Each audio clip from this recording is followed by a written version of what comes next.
দেখো পাপা মাকে কোমর টিপে দিচ্ছে, আর আমি বললো তো আমাকে দেয় না।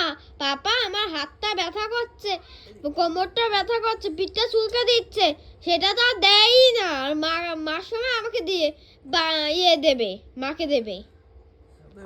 এত হিংসা কেন তোর মনের মধ্যে? একটু জোরে দাও কি এই জোর? সরে এবার আমি,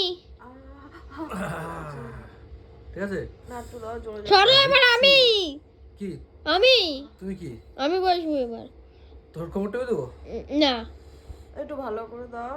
আমার পিঠটা দেখো একটা ম্যাজিক দেখো, ম্যাজিক দেখো। না ধর ইউরিক অ্যাসিডের প্রবলেম আছে বুঝেছো? মুসুরি ডাল খেয়েছে, ওর যেটা এটা খাওয়া বারণ সেটা খেয়েছে। মাসি বাড়িতে গেছে কালকে, গিয়ে খাসি খেয়ে এসছে। পরশুদিন থেকে ব্যথা, আর কালকে গিয়ে খাসি খেয়ে এসছে। ভাবো, পুরো ব্যথা বেড়ে গেছে। আরে তোমার হাতে কি এইটুখানি জোর? আরে দিতে তো পারবো না, আমি ভাবি যদি ব্যথা পাবো যদি। ভাঙবে না, তুমি দাও। ব্যথা ব্যথা পাবে। কেন এখন কি? হ্যাঁ, ব্যথা ব্যথা পাবে, বুঝেছো? আমাকে বলো তুই ঘুমা, পরে টিপে দেবে, ভোরবেলা টিপে দেবে। তুই আগে চকলেটটা খেয়ে নে। একটু ঘুষি মারো, একটু ঘুষি মারো আস্তে আস্তে।